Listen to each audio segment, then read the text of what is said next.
안녕하세요. 사연에 빠지다의 DJ 민영입니다. 오늘도 두 가지 사연 준비되어 있으니 끝까지 함께 해주시고요. 구독과 좋아요 버튼도 눌러주세요. 그럼 오늘의 사연 함께 시작해 볼게요. 연애하고 결혼 같은 거 하느니 차라리 혼자 살다 총각 귀신 되겠습니다. 여자친구 없냐고 누가 물어보면 전 이렇게 대답하곤 합니다. 내 단호한 대답에 질문하던 사람은 머쓱해지고 더 이상 저에게 어떠한 것도 물어보지 않지요. 제가 어디 신체에 결함이 있냐고요? 한참 이성이 좋아 쫓아다닐 나이에 이상하시다고요. 맞습니다. 저라는 사람은 애초에 결혼이라는 제도에 회의감을 품고 그렇기 때문에 여자를 만날 마음은 더욱 없는 이른바 비혼주의자였습니다. 요즘 20, 30대 젊은 층의 비혼주의자가 많이 보이죠. 과한 결혼식 비용, 높은 주거 비용 등 경제적 이유로 결혼을 포기하는 사람도 있지만 저는 여자를 경멸하고 사랑을 믿지 않는 감정적 비혼주의자라고 할 수 있겠네요. 제가 왜 이런 사람이 됐는가 생각해보면 그건 아마 제가 자라온 가정환경 탓이겠죠. 그래서 제가 들려드릴 이야기는 어쩌면 경악할 수도 있는 그런 놀랍고 슬픈 것일지도 모릅니다. 그래도 결코 평범하지 않은 제 이야기를 끝까지 놓치지 말고 들어주세요. 아직 제 직장이나 주변 사람들은 이런 저의 개인사를 하나도 모르세요. 그만큼 비밀스러운 이야기이기 때문에 저를 비롯한 사람들의 이름을 가명으로 쓰는 점 너른 양해 부탁드립니다. 그럼 이제부터 제가 살아온 이야기를 시작해 볼게요. 제가 기억할 수 있는 한 아주 어렸던 기억을 떠올려 보면 보이는 건 시골의 낡은 집, 거기서 곤충이나 잡고 놀며 매일 혼자 시간을 죽이는 무료한 시간들이었습니다. 세상에서 별로 무서워할 것 없는 제가 지금까지 죽어도 못하겠는 일은 바로 혼밥입니다. 할아버지가 일 나가시기 전에 저 먹으라고 개다리 소반에 차려놓으신 밥을 혼자 먹었던 때가 뼈에 사무치게 외롭고 싫었어요. 그래서 지금도 밥을 굶으면 굶었지 여간에서는 혼자서 잘 안 먹습니다. 혼자 먹는 밥은 저에게 외로웠던 유년기의 아픈 기억과 같으니까요. 이 집에는 할아버지와 외손자인 나 단 둘뿐. 왜 남들처럼 우리 집에는 엄마 아빠가 없는 것인지 궁금했습니다. 그런 질문에 할아버지는 이런 이야기를 들려주셨어요. 인연이? 너 어제는 누구랑 있다가 밤늦게 들어왔어? 이렇게 살 거면 결혼은 뭐하러 하고 자식은 어떻게 낳고 살았냐? 그렇게 해도 다른 남정 내가 좋으냐? 어? 미친놈이 또 엄한 사람 잡고 앉아있네. 나도 누가 이 모양 이 꼴로 살 줄 알았겠어? 이럴 줄 알았으면 너 같은 놈한테 내 청춘 안 맡겼지. 맨날 이렇게 사람 의심하고 숨 막히게 할 거면 그냥 지금이라도 갈라서. 아유, 확시 이걸 그냥 죽여 살려. 너 그걸 말이라고 해? 엄마라는 년이 이혼이 그렇게 쉽냐? 쉬워? 내가 태어나고 부모와 살았던 집은요, 맨날 부부끼리 잡아 죽일 듯이 싸워댄다며 동네에서 유명했대요. 부부싸움의 원인은 아버지 입장에서는 어머니의 불륜, 어머니 입장에서는 아버지의 을처증. 둘 중 누구 말이 맞는지는 모르겠다고 할아버지는 말씀하셨습니다.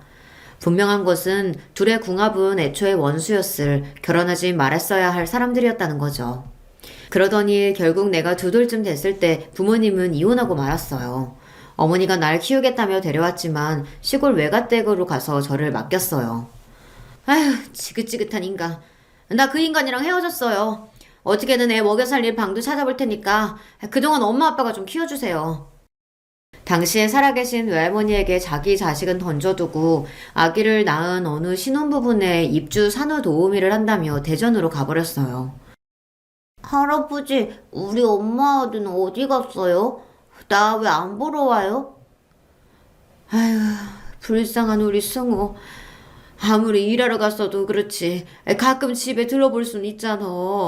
명색이 지가 어민데 어린 자식 떼어놓고 어떻게 그렇게 매정하게 한 번을 안 오냐. 망할 지집에. 그 집 태어난 아기 보느라 휴가 받을 사정이 안 되나 보지.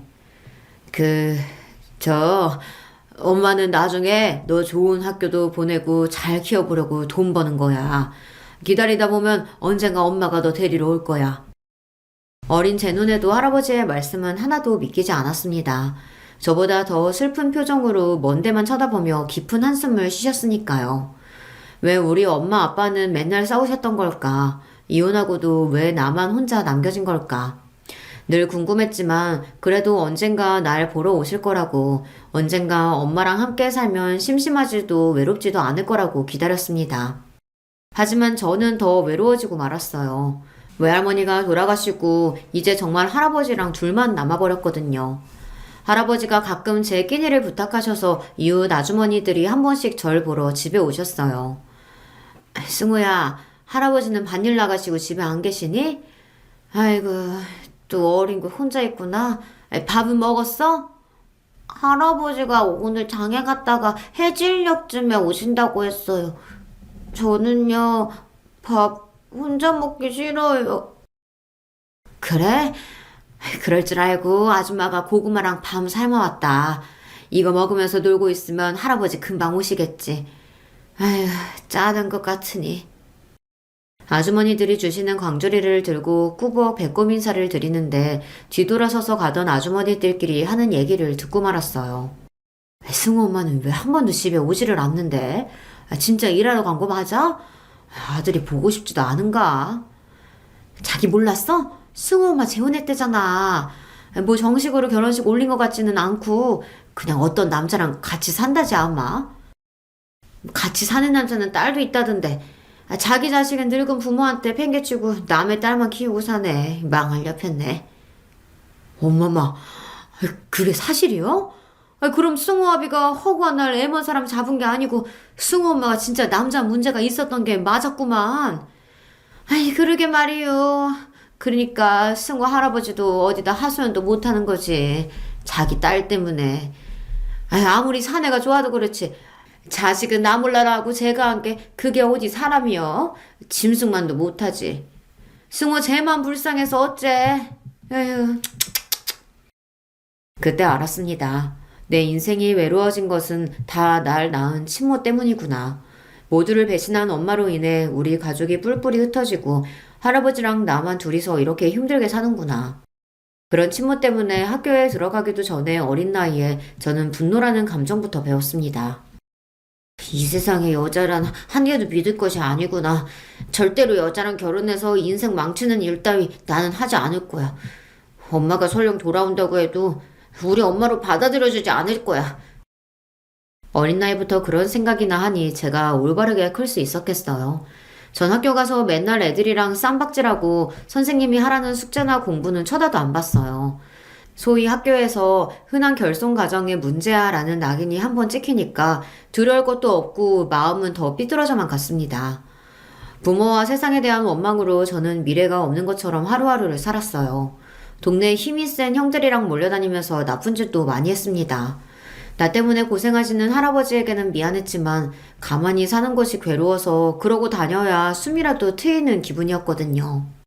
인근 학교 애들과 패싸움으로 경찰서에 다녀온 날 할아버지는 처음으로 빗자루로 내 종아리를 치며 호통치셨습니다. 이놈아, 너 커서 뭐 되려고 이러고 사냐? 젊고 젊은 것이 너는 장래 희망도 없어? 그냥 대충 살다가 죽으면 되지. 장래 희망은 얼어 죽을. 부모도 버린 자식이 뭐 제대로 살기나 하겠어요? 할아버지의 말씀을 들으니 날 버리고 간 부모 생각이 더욱 나서 할아버지를 밀치고 가출해 버렸습니다. 할배도 그냥 나 버리라고. 그러면 되잖아.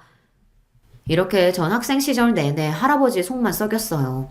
한없이 추락하다가 어떻게 죽어도 상관없을 것 같았던 내 암흑기에 은인이 나타나고 정신을 바짝 차릴 수 있게 되었습니다. 어떻게든 고등학교는 가라는 할아버지 성화에 실업계 고등학교를 진학해서 첫 담임으로 만난 김성규 선생님. 그분이 제 인생을 바꾸어 놓으셨죠. 말썽이나 부리는 제자에게서 뭘 보셨는지 그분은 방황하는 저를 잡아주고 내 가능성을 믿어주셨던 유일한 분이었습니다. 선생님 덕분에 무의미한 반항을 멈추고 나서는 학교 수업도 열심히 듣고 또 혼자 공부도 코피날 때까지 했습니다. 그런데 선생님은 저보고 공부하는 데 재능이 있다며 대학까지 권하시는 게 아니겠어요? 선생님, 우리 집 사정 아시잖아요. 제주제에 무슨 대학입니까? 졸업하면 공장에 가든지 해서 돈이나 벌 거예요. 너 어제 할아버지가 학교 오셨던 거 모르지? 우리 할아버지가요? 왜? 손자 맘 잡게 해줘서 고맙다는 인사드리러 오셨어. 드릴 게 없어 죄송하다며 담배 함부로 내미시는데 내가 거절하면 어르신 실망하실까봐 이렇게 받았다. 자, 봐봐. 참, 우리 할배도, 선생님은 담배도 안 피우는 걸. 그럼 아까우니까 그 담배 저라도 주세요. 이 자식이 농담은? 이렇게 우스갯소리치며 둘러댔지만 속으로는 할아버지가 얼마나 고민하며 선생님 드릴 것을 골랐을까 그런 할아버지의 심정을 알 것만 같았습니다. 그래 이 녀석아 네가 지금 이렇게 넋놓고 있을 때가 아니란 말이다. 일단 취업할지 대학을 갈지 고민해보고 정 취업하겠다면 우리 남은 기간 동안 빡세게 해서 대한민국 제일 좋은 회사로 가보자. 할 수 있겠지? 아 당연하죠. 선생님 저 김승호예요. 한다면 하는 놈입니다.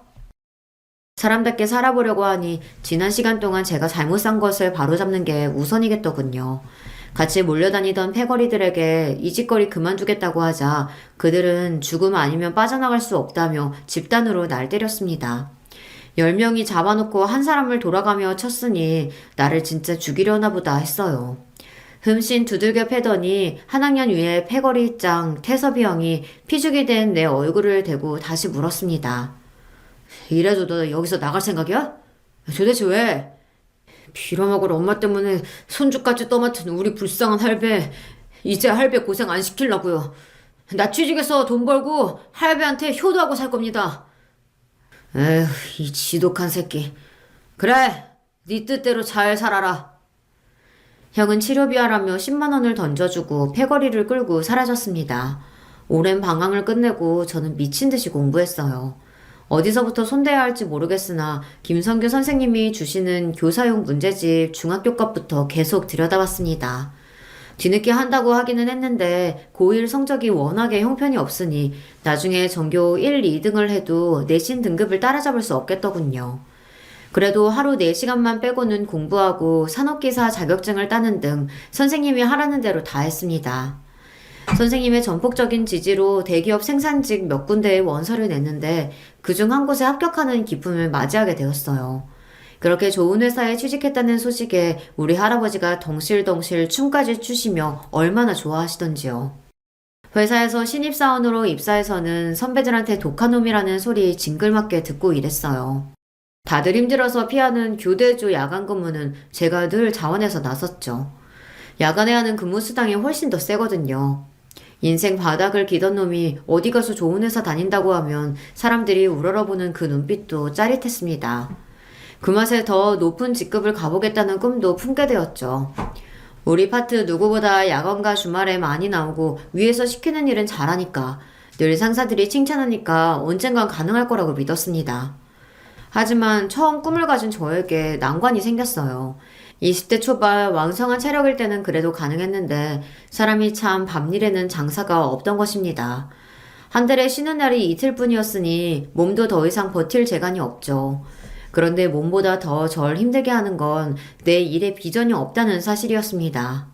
연차가 하나씩 늘어가며 현실의 벽에 직접 부딪히면서 느낀 좌절감은 누구보다 열심히 살았던 만큼 더 깊고 크게 다가왔습니다. 공돌이는 공돌이라 회사에서 제가 오를 수 있는 자리는 한계가 있다는 걸 여실히 느꼈죠. 대학 졸업장이 있고 없고에 따라 세상에서 내가 올라갈 수 있도록 열어주는 길은 정해져 있더군요. 스승의 날마다 은사이신 김성규 선생님을 찾아뵙곤 했어요. 삼겹살 굽고 소주를 마시며 제 고민을 들어주시던 선생님은 한 가지 해답을 주셨습니다. 그러지 말고 너 아예 이참에 대학에 가보는 게 어떻겠냐? 예? 대학이요? 제가 벌써 24살이에요. 학교 그만둔 지 몇 년인데 지금 와서 어떻게 대학에 갈 수 있겠습니까? 실업계 고교 출신자 특별 전형이라는 제도가 대학마다 있거든. 너 회사 다닌 경력 살려서 지원해봐. 선생님이 어디 지원해볼 만한 데 있는지 찾아서 도와줄 테니. 또 한 번 선생님의 도움으로 저는 대학이라는 꿈을 꿀 수 있게 되었습니다. 입시 면접 때 내가 하던 업무에 관련해서 자신감 있게 어필해서인지 선생님이 찍어준 대학 중 한 곳에 합격할 수 있었죠. 월급 많이 주는 좋은 직장 때려치고 늦은 나이 무슨 대학이냐며 주변 모든 사람들이 절 말렸어요. 하지만 전 뭐 하나 꽂히면 코뿔소처럼 직진하는 성격이라서 누구의 우려도 귀에 들어오지 않았어요. 할아버지 역시 내 결정에 근심이 누구보다 컸겠지만 그래도 절 믿어주셨습니다. 네가 원래 어릴 때부터 아주 똑똑했었지. 나가서 돈 벌어온다고 괜히 책임감 같은 거 느낄 필요 없다. 이 할아버지 아직 일할 수 있고 우리 장손이 대학 가겠다는 건 아주 잘한 결정이요. 늦은 나이에 캠퍼스에 들어서서 감개무량했지만 저는 독하게 마음을 먹었습니다. 대학에 있는 시간 동안 내가 1년에 몇 천만 원 버는 것 이상으로 뽑아먹고 나와야 한다. 모든 학점을 A로 도배해서 과 수석을 놓치지 않았고 교수님들을 끝까지 늘고 물어주면서 궁금한 건 해결해야 직성이 풀리는 저를 과에서 모르는 사람이 없을 정도였습니다. 오로지 대학 수업 듣고 도서관에서 공부하고 수업이 없을 때는 아르바이트하며 치열하게 살았어요. 저 형은 친구도 없이 맨날 혼자 다니고 무슨 낙으로 사냐는 주변 시선이 있었지만 늘 지독한 외로움 속에 자랐던 저에게 혼자 대학 캠퍼스를 누비는 것은 아무것도 아니었죠. 다만 앞에서 얘기했다시피 전 혼밥이 너무 싫어서 수업 끝나고 동기들끼리 우르르 몰려가면 저도 괜히 끼어서 같이 밥을 먹었습니다. 하지만 나이는 많지 맨날 과 수석 차지하면서 살갑게 얘기도 안 나누는 형 오빠가 그들에게 편할 리 없겠죠. 동기들은 하나 둘 핑계를 대며 나와 같이 밥 먹기를 꺼리더니 결국 딱 한 명만 남더군요. 그 아이는 나보다 4살 어린 동기 현아였습니다. 현아는 늘 웃음을 머금고 있는 밝고 활달한 여자애인데요. 친한 동기들이 날 따돌리고 가는 걸 알면서도 자기만은 나랑 같이 밥을 먹어주었습니다. 별 대화도 없이 같이 마주보고 밥 먹고 일어서서 잘가 하는 인사로 헤어지는 날이 여러 날이었어요. 애초에 인간에 대해, 특히 여자에 대해 조금도 믿지 않는 저로서는 이 현아라는 친구가 궁금해지기 시작했죠. 너 내가 불쌍한 놈 같아서 계속 같이 밥 먹어주는 거냐? 하지만 현아는 난감하다는 표정만 지을 뿐 별다른 말이 없었습니다. 솔직히 말해봐. 우리과 애들이 날 어떻게 보는지 내가 모르는 것도 아니고 너도 나 불편하고 싫잖아. 근데 왜 나랑 밥 먹어주냐고. 나한테 뭐 원하는 거 있어? 오빠 혼자 밥 먹기 싫어하잖아요. 그게 마음에 걸려서. 그 때문이에요. 걔는 딱 봐도 곱게 자란 착하고 순수한 아이예요. 제 딴에는 솔직하게 한 대답인데 괜히 그 말에 내가 뜨끔해서 그녀를 상처 주고만 싶었습니다. 알량한 동정심이네. 온실속 화초처럼 자란 네가 나에 대해 뭘 알아? 좋은 부모 밑에서 세상 어려움 모르고 자란 사람에게 튀어나오는 일종의 열등감 같은 거였죠. 가시돋친 내 말에 상처받은 표정을 짓고 밥을 다 먹기도 전에 그 애는 식판을 가지고 일어났습니다. 인사도 없이 그렇게 나가는 현아를 보면서 속으로는 저 솔직히 불안했어요. 이제 나 같은 놈이랑 밥도 안 먹어주겠네. 나를 아예 모르는 사람처럼 무시하려나. 그런데 뜻밖에도 다음날 수업이 끝나자 현아는 어딜 가자고 저를 끌었습니다. 학교 뒤 야트막한 산 중턱 공원에 가더니 거기 테이블에 가방을 내려놓더군요.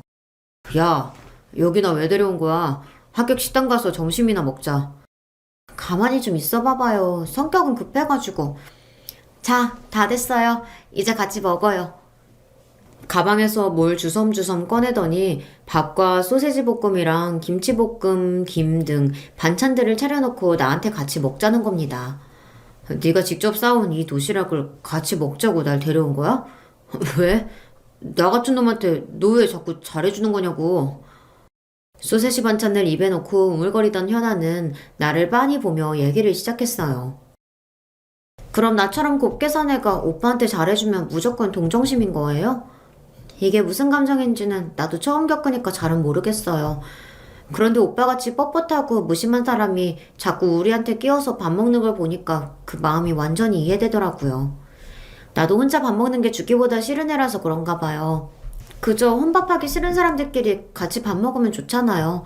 맨날 둘이서 학식 먹으니까 과에 이상한 소문 돌아요. 그래서 앞으로는 식당 밖에서 이렇게 먹자고요. 난 현아의 말에 얌전히 맞은편에 앉아 현아가 싸온 도시락을 먹기 시작했습니다. 너 생각보다 반찬 잘 만든다. 다 엄마가 만들어준 거지? 뭐래. 나도 어릴 때 혼자 많이 차려 먹었어요. 내가 할 줄 아는 반찬, 내가 잘 먹는 반찬은 딱 요 정도예요. 어떻게 먹을만 해요? 먹을만 하냐고? 엄청 맛있어서 네가 만든 게 믿겨지지 않을 정도다야. 다음날부터 나와 현아는 번갈아 가며 도시락을 싸와서 함께 먹고 또 어떤 날은 식당에 가서 먹기도 하고 대학생활 내내 현아는 내 밥 친구였습니다. 그리고 학교 시험 앞두고는 내가 현아를 억지로 공부시키고 가르치면서 우리는 가깝게 지냈어요.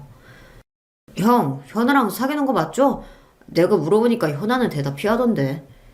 남녀간에 꼭 붙어 지내다 보니 과 사람들은 당연히 우리가 커플인 줄 알고 있었죠. 하지만 난 현아의 손도 잡아본 적이 없었습니다. 물론 마음속 상상으로는 입도 맞춰보고 싶었어요. 그런데 그럴 용기가 없었어요. 이런저런 이유로 미뤄두었던 군대에도 가야 하고 빨리 취직해서 할아버지 생계도 책임져야 하는 현실에 여자라니 그건 무책임하다고 생각했습니다.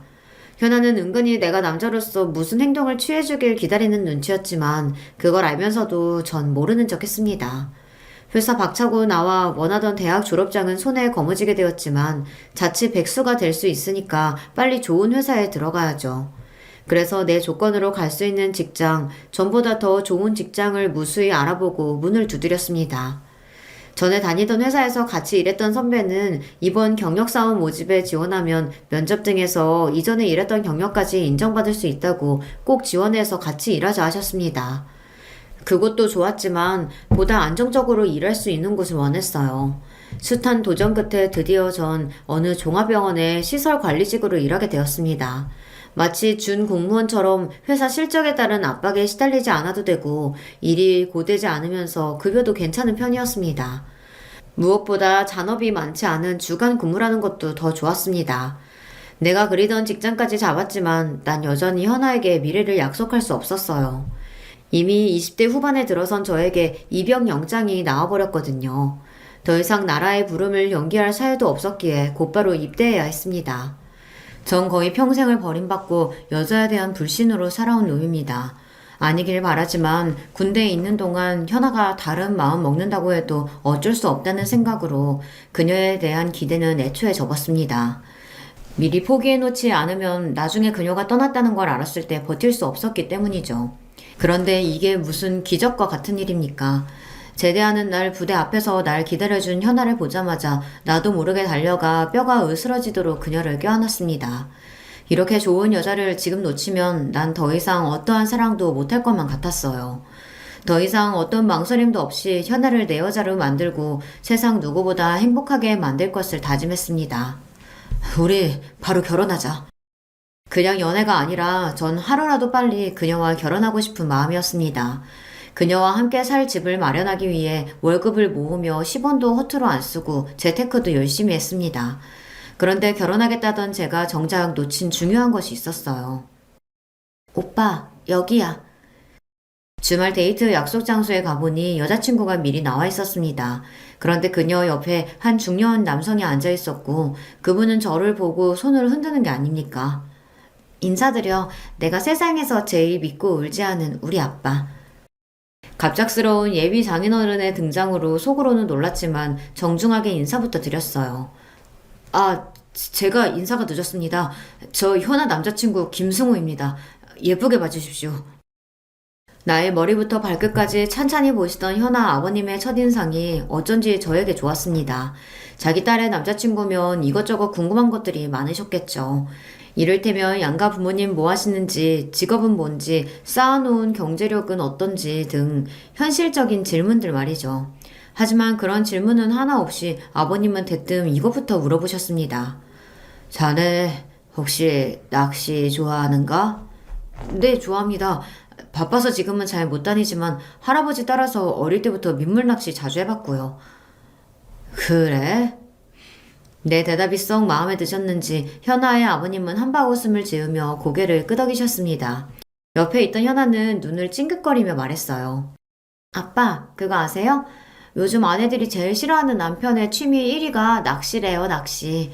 그런데 아빠에다가 결혼할 남자까지 모두 낚시를 좋아하다니 맙소사 내 팔자야. 현아의 우스갯소리에 한층 분위기는 부드러워졌고 저 역시 잔뜩 긴장했던 마음이 조금씩 풀어졌습니다. 식사하고 즐겁게 대화를 가진 자리를 마치고 나오면서 현아의 아버님은 저에게 자기가 아는 좋은 낚시터에 다음번에 같이 가자고 말씀하셨어요. 그리고 저희들끼리 조금 더 놀다가 오라며 용돈까지 제게 주셨는데요. 한사코 거절하는 저에게 이렇게 말씀하셨습니다. 아빠가 자식들 용돈 주는 건 그냥 고맙습니다 하고 받는 거야. 자식들 먹고 쓰는 돈 벌려고 부모가 열심히 돈 버는 거 아닌가? 자, 그럼 나는 이만 가네. 아버님의 뒷모습을 보며 전 알 수 없는 뭉클함을 느꼈습니다. 전 한 번도 그렇게 좋은 부모를 가져보지 못했으니까요. 예비 장인어른에게서 아버지라는 존재를 처음으로 어렴풋이 느낄 수 있었고, 그 울타리가 얼마나 넓고 따뜻한 것인지 알 수 있었습니다.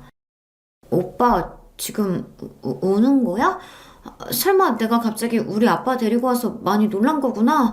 미안해. 눈시울이 붉어진 나를 보고 미안해하는 여자친구가 참 예뻐 보였습니다. 그 고마운 여자친구의 얼굴을 품에 묻고 그랬습니다.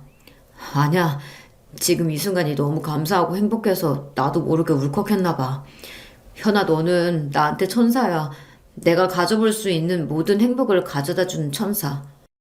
그날 이후 우리의 데이트는 조금 달라졌습니다. 내가 너무 눈치가 없나 라고 말씀하셨지만 아버님은 종종 우리의 데이트에 끼어 함께 하셨어요. 만나볼수록 그분은 격이 없고 사람을 편안하게 해주는 그런 분이셨습니다. 사람에 대한 불신과 고독함으로 점철되었던 저는 점차 여자친구의 가족처럼 좋은 가정을 이루고 싶다는 꿈을 키우게 되었어요. 아주 오래전부터 현아와 결혼을 꿈꾸면서도 사실은 자신이 없었습니다. 양쪽 부모 없이 자랐고 몹쓸 놈처럼 살았던 내가 사랑을 제대로 베풀어 줄 수 있을까? 우리 부모처럼 내가 가정을 망쳐버리는 건 아닐까? 도끼 하나로 대학 졸업장이며 직장이며 내 딴에는 열심히 읽어놓은 것들이 세상 사람들 기준에는 부족하다는 것을 저 자신이 잘 압니다. 더구나 딸을 시집 보내야 할 남자로서는 더욱 기대에 못 미치는 사람이겠죠. 그렇게 가진 것 없는 저를 좋게 봐주시고 친자식처럼 대해주시는 아버님의 진심이 의아하기도 했지만 점차 감사함으로 받아들이기 시작했습니다. 물론 현아의 어머님은 저를 별로 마음에 들어하지 않으셨어요. 저에게는 어머님의 그런 모습이 원망스러운 것이 아니라 도리어 당연하다고 생각했습니다. 제 가정 환경 때문에 곱지 않게 보는 시선은 어려서부터 익숙했으니까요. 그리고 장모님도 언젠가 날 인정해 주실 거라는 이상한 믿음마저 들었던 건 아마 현아와 아버님 덕분이 아닐까 합니다. 우리 할아버지에게 현아를 결혼할 여자라고 인사시켜 드렸을 때 그 무뚝뚝하신 영감이 나를 대할 때와는 영 딴판으로 대하셨습니다. 아주 잘 왔어요. 승호가 불쌍하고 가여운 아이지만 그래도 자기 사람은 끔찍히 챙기는 녀석이지. 오죽하면 할아버지 책임지겠다고 20 되기도 전에 일해서 돈 벌어 왔겠어? 상처 많은 아이니까 아가씨가 잘 보듬어 줘요. 이놈 앞으로 잘 부탁합니다. 한참 어린 여자친구에게 존댓말까지 써가며 공손하게 말씀하시는 할아버지에게 우리는 적잖이 놀랐습니다. 네, 아무 걱정하지 마시고 승우 오빠는 저만 믿고 맡겨주세요. 그런데 할아버지, 여기 이렇게 파스 다 붙이면 피부암 걸리셔서 안 돼요. 마치 어린 시절 만났던 할아버지를 세월이 흘러 다시 만난 것처럼 친근한 모습으로 현아는 우리 할아버지를 대해주었습니다. 자기 손으로 할아버지 파스를 새로 붙여주면서 소근소근 내 흉도 보던걸요. 이렇게 상황이 흘러가니 현아와의 결혼은 꿈이 아니라 곧 다가올 현실이 되었습니다. 양가에서 우리를 축복해 주시니 곧 있을 상견례도 형식적인 인사다 그렇게만 생각했죠. 이제부터 제가 감히 예상치 못한 엄청난 일들이 몰려올 거란 걸 그땐 까맣게 몰랐으니까요. 상견례 장소는 할아버지 사시는 동네에 있는 식당이었습니다. 예비 장인어른께서 연로하신 우리 할아버지를 배려해 주신 덕분이었죠. 할아버지를 모시고 같이 식당 복도를 통해 예약한 방으로 걸어가고 있을 때 저 멀리 예비 장인어른의 목소리가 들렸습니다. 아니, 이 동네는? 그러니까 승호 할아버님이 이 동네에 사신단 말이지? 기묘하구만. 이윽고 문을 열고 들어오는 할아버지와 장인어른을 쳐다보는데 이미 두 분은 서로 눈을 맞추고 있는 상태셨습니다. 아니, 두 분은 단순히 눈을 맞춘 것이 아니라 서로 빤히 보며 믿기질 않는 표정을 지으셨어요. 자네는 어떻게 자네가 이 자리에 있는가? 할아버지 못지않게 예비 장인도 할아버지께 뭐라 말씀도 못하시고 진땀만 흘려댔습니다. 그렇게 당황하시는 할아버지나 예비 장인어른의 모습은 본 적이 없어요. 아버님, 그러니까 지금 제왕이가... 장인어른이 무슨 말을 하려고 하던 그때 할아버지는 다리에 힘이 풀려 쓰러지고 마셨어요. 그 자리에 있던 모두 놀라 무엇을 어찌할 바를 몰랐습니다. 할아버지가 어떻게 되실까봐 무서운 나머지 불이 나게 쓰러진 할아버지를 업고 병원으로 갔죠. 혹시 할아버지에게 큰 병이 생긴 건 아닌지 걱정하며 병원 의사에게 상태를 물어보니 일단 지금 상태 같아서는 혈압과 당뇨로 인한 일시적 쇼크 같아 보이니 안심하세요. 그래도 워낙 곤형이시니까 몇 가지 검사차 입원실로 옮겨 환자분 지켜봅시다. 안도의 숨을 쉬고 누워 계신 할아버지를 보고 있었습니다. 어느새 이렇게 나이를 잡수시고 건강이 나빠지셨는지를 걱정하던 그때 할아버지는 눈을 깜짝 뜨셨어요. 할아버지, 이제 정신이 드세요? 분명 의식을 차리셨고 눈동자를 여기저기 살피는 모습이 괜찮아 보이시긴 하는데 제 질문에 할아버지는 아무 대답이 없으셨습니다. 그러고 한참 뒤에 할아버지 입에서 뜻밖의 질문이 나왔어요. 너 이 결혼 반드시 해야 하겠냐? 아니, 갑자기 무슨 말씀이세요? 할아버지께서도 우리 현아 이뻐하셨잖아요. 갑자기 왜 그러시는 거예요? 이 일을 어쩌면 좋으냐? 라며 할아버지는 가슴을 치면서 눈물만 흘리셨습니다.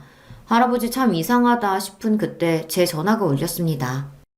현아야, 장인어른 장모님 모시고 집에 잘 들어갔어? 미안하다. 우리 할아버지 때문에 상견례 망치고. 그런데 너는 왜 우는 거야? 수화기 너머로 분명 현아가 울고 있는 소리가 들렸습니다.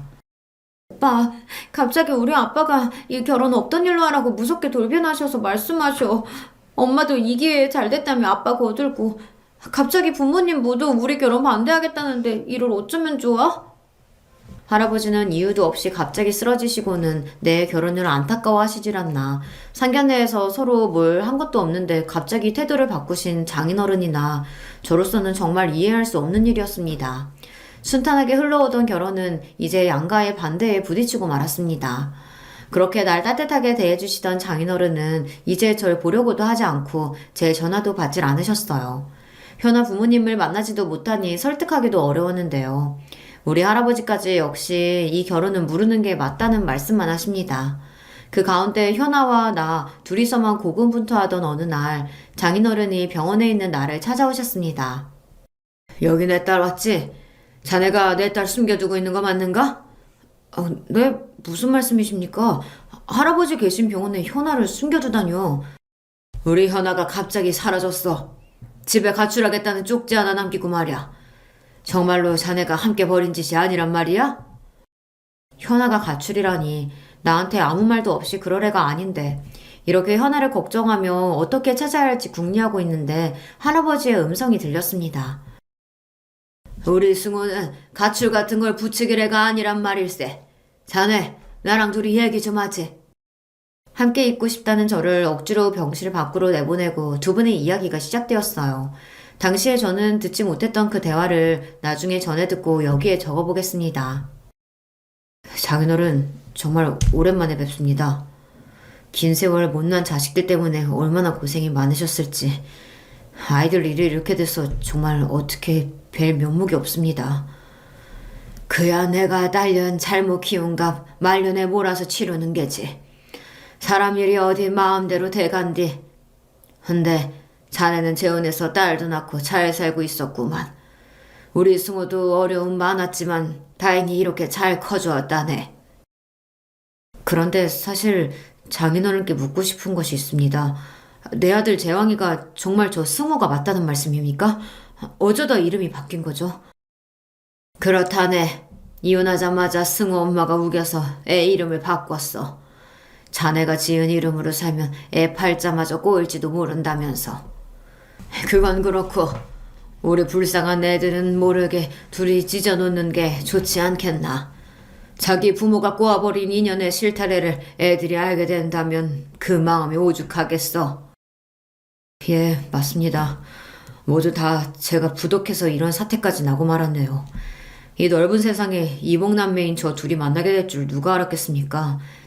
딸은 제가 잘 타일러 볼 테니 승우, 그 불쌍한 놈은 장인어른께서. 장인어른이라뇨? 왜 우리 할아버지를 장인어른이라고 부르십니까? 할아버지에게 온 간호사를 뒤따라서 저도 병실 안으로 들어온 순간 현아 아버님이 우리 할아버지를 장인어른이라고 부르는 것을 똑똑히 듣고 말았습니다. 제가 들어온 걸 알게 된 두 분은 어찌나 놀랐는지 얼굴이 사색이 되셨습니다. 하지만 이미 엎질러진 물, 장인어른은 저에게 그리고 현아에게 감추었던 진실을 모두 털어놓게 되었죠. 그러니까 장인어른이 옛날에 나를 낳고 헤어진 친부란 말씀입니까? 어떻게 이런 일이 있을 수 있어요? 어떡해요? 장인어른, 아니, 내 친부였던 남자는 이렇다 저렇다 어떤 말도 못하고 그저 눈만 감고 있을 뿐입니다. 이 기막힌 사연에 저는 이제 분노까지 치밀었습니다. 원통해요. 당신이 너무 원망스러워. 내 부모는 정말 자격 없는 자들이었어. 난 그런 부모에게서 나왔다는 이유만으로 버림받고 일생이 외로웠다고. 이제 나도 좀 행복해져 보겠다고 어렵게 만난 여자가 하필 내 이복동생? 미친 새끼. 나 같은 게 뭘 어떻게 남들처럼 살아보겠다고 기대를 하고. 차마 믿을 수 없는 진실에 내 정신이 나가버릴 것 같아 즉시 병원 밖으로 달려나갔어요. 이대로 콱 죽어버릴까도 싶고 누굴 어떻게 패버릴까도 싶은 심정이었습니다. 밀쳐 날뛰는 짐승처럼 거리를 쏘다니며 내 안의 분노를 잠재우고 있었어요. 그때 전화가 왔습니다. 이 불행의 희생양이 될 현아의 전화였어요. 현아야, 너 지금 어디니? 너 집에서 가출했다며? 왜 그랬어, 왜? 우리 아빠가 거기까지 갔구나. 미안해. 오빠한테도 미리 말 못할 만큼 상황이 급박했거든. 충동적으로 저지른 가출이지만 그래도 난 여전히 우리 아빠를 이해할 수가 없어. 설득 안 되는 이유로 오빠를 그만 만나라고 하는데 내가 어떻게 하겠어. 그냥 확 나와버렸지. 그래도 여자 혼자 어딜 가겠다는 거야. 안 돼. 위험해. 현아야. 그러니까 어서 집에 돌아가. 어쩌면 우리 이제 끝내야 하니까 말이야. 겨우겨우 참고 있던 눈물은 댐처럼 흘러나와 결국 현아도 무언가 잘못되었다는 걸 눈치채고 말았습니다. 그게 무슨 소리야? 우리가 왜 끝내? 오빠, 우리 아빠한테 무슨 얘기 듣고 그러는지 모르겠지만 오빠 지금 울어? 바보야. 우리 만나자. 만나서 얘기해. 아니, 아니라고. 내가 말했잖아, 이 기집애야. 우리 만날 수 없는 인연이라고. 끝내야 한단 말이야. 그녀와의 전화를 일방적으로 끊고 전화기를 내동댕이 쳤습니다. 저는 더욱 미칠 것만 같았습니다. 목소리만 들어도 이렇게 좋은데 그 아이를 너무 사랑하는 걸 아는데 어떻게 헤어집니까? 내 부모는 유년 시절로도 모자라 내 평생의 사랑까지 엉망으로 만들었습니다. 망할 내 팔자. 전 바로 회사에 장기 휴가를 내고 낚시 가방만 들고서 그냥 떠났습니다. 고장난 핸드폰으로 내가 아는 모든 사람과 연락이 두절된 채 그대로 인연을 끊겠다는 마음으로 숨어들었다고 봐야죠. 이 낚시터 저 낚시터 떠돌고 다니다가 가끔 공중전화로 할아버지한테 전화로 안부 정도만 확인하고 살았어요. 정처 없이 떠돌이 생활하던 어느 날 불현듯 경기도 안성의 한 낚시터가 생각나서 그곳에 왔습니다. 고요한 저수지 수면에 낚싯대를 들이우고 앉아 있었어요. 인적도 드문 넓은 저수지에서 나를 아는 이가 있을 리 없는데 저 멀리 어떤 남성이 내 이름을 부르는 듯한 소리가 나는 겁니다. 다른 일행과 착각하는 건가 싶어 그 사람을 보내려고 했어요. 여기 낚시하는 사람 있어요. 저쪽이나 찾아가 보세요. 저벅저벅 쓱 저벅저벅 쓱 갈대밭을 헤치고 이윽고 내 앞에 선 사람은 바로 내 장인어른, 아니 내 친부였습니다. 역시 자네는 여기에 있군. 내가 어떻게 알고 자네 찾으러 이 낚시터 온 줄 아나? 여기까지 무슨 일이세요? 모르겠습니다. 27년이나 됐으려나. 네 엄마한테 이혼당하고 아들까지 뺏기고 나서 여기로 왔었어. 옛날 네 엄마랑 낚시 데이트하러 온 곳이기도 한데 죽을 장소를 생각하니까 왠지 여기부터 생각나더군. 그리고 저번에 밤낚시 좋은데 없냐고 네가 묻길래 널 여기에 한번 데려왔었지. 피는 못 속인다더라. 딸이 결혼하겠다고 누굴 데려온다기에 난 그 도둑놈한테 엎어놓고 도망가게 해야지 싶었어. 그런데 널 보자마자 괜히 애틋하고 정이 가고 그랬다. 조건도 안 좋은 녀석인데 왜 마음부터 그렇게 끌리던지. 너도 참 인생이 어째 그렇게 꼬였냐. 잘 살아보지 않고선. 지금도 현아가 많이 보고 싶어? 어찌 마음 정리는 다 됐냐? 당신 진짜 무책임한 인간이네요. 자식이었던 나한테 미안하지도 않습니까? 이제 둘째 부인하고 낳은 딸만 걱정되는 모양이군요. 네, 걱정 마십시오. 나도 이복 동생이랑 어떻게 해보려고 하는 파렴치한은 아니니까 말이에요. 내가 하려는 얘기는 그 얘기가 아니야. 둘이 헤어지라고 자네를 찾아온 게 아니란 말일세. 현아 쓰러져서 응급실에 가 있던 거 자네 모르지? 전 깜짝 놀랐습니다. 건강하던 그 아이가 갑자기 왜, 설마, 우리가 걱정했던 대로 그 아이는 이 출생의 비밀을 어떻게 알아내고 말았네. 그런데 이럴 때 자네가 연락 두절인 상태고 아마 그 아이 죽을 만큼 힘들었을 거야. 그래서 수면제를 30알이나 먹고 그만. 친부는 어깨를 들썩이며 눈물을 참았습니다. 저 역시 불쌍한 현아 생각에 울음을 터뜨리고 말았어요. 우리 둘은 각자의 눈물을 쏟아내고 진정되기까지 시간이 필요했어요. 그 사이 물고기가 입질을 하는지 낚싯대에 찌가 울렸지만 그것과 씨름할 겨를은 없었죠. 현아는 지금 괜찮아진 겁니까? 다행히도 제 엄마가 바로 발견해서 병원 처치를 받아서 괜찮다네. 그리고 내가 너를 찾아온 건 네가 모르는 또 다른 이야기를 하기 위해서야. 사실 현아는 네 이복 동생이 아니다. 지금 현아 엄마가 전에 같이 살던 남자와 사이에서 낳은 딸이지. 그러니까 나와 또 너와 피 한 방울 안 섞인 생판 남이라고. 네? 이건 또 무슨 말씀이세요? 그럼 처음부터 나와 현아가 이복 동생이 아니었는데 우리 사이를 반대하신 겁니까? 왜요? 이날까지 내 딸은 내가 자기 친부인 줄 알고 있었으니까 나도 그 비밀을 죽을 때까지 묻으려고 했고. 그런데 어쩌겠나. 자식이 이렇게 죽을 만큼 힘들다는데 그냥 내버려 둘 수는 없지 않은가. 현아에게는 이미 이 사실을 털어놓았네. 그런데 자기가 친딸이 아니라는 충격보다 너와 만날 수 있어서 차라리 다행이라고 하더라. 너희들 서로가 없으면 안 되는 사이잖아. 그러니까 이 못난 아비 때문에 더 이상 생이별 걷지 말고. 정확히 무엇이 사실이고 무엇이 거짓인지 혼란스러워 잠시 멍하니 있었습니다. 장인어른은 내 팔을 세게 잡고 흔들며 그랬어요. 이 얼빵한 자식아, 여기서 뭐하고 있는 거야?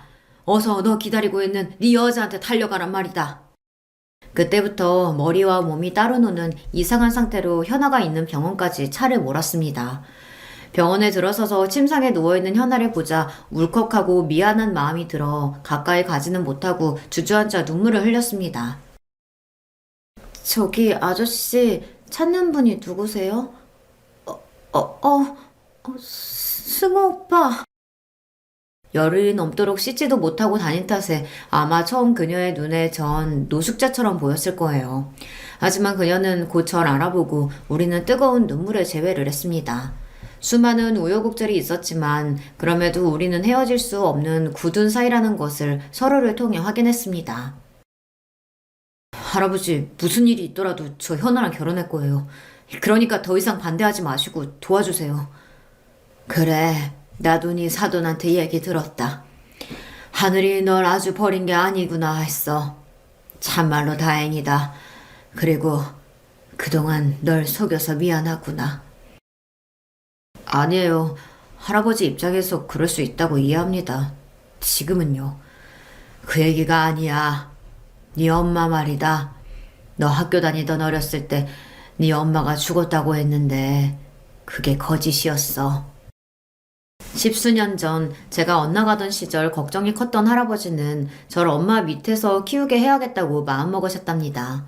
엄마가 울산 어디에 살고 있다는 소리를 듣고 수소문해서 찾아가서 결국 찾고 말았죠. 그런데 주변에 누가 볼까 두리번거리던 엄마는 할아버지를 어디 근처로 데려가서 따지듯 물었습니다. 아빠가 여기를 어떻게 알고 왔어요? 나 왜 찾아온 거예요? 뭐 돈 필요해? 이거사, 몇 년 만에 만나보는 아비한테 보자마자 그게 할 소리냐? 집에 찾아오기 힘들면 가끔 전화나 한 통 넣으면 되지. 승호가 보고 싶지도 않아.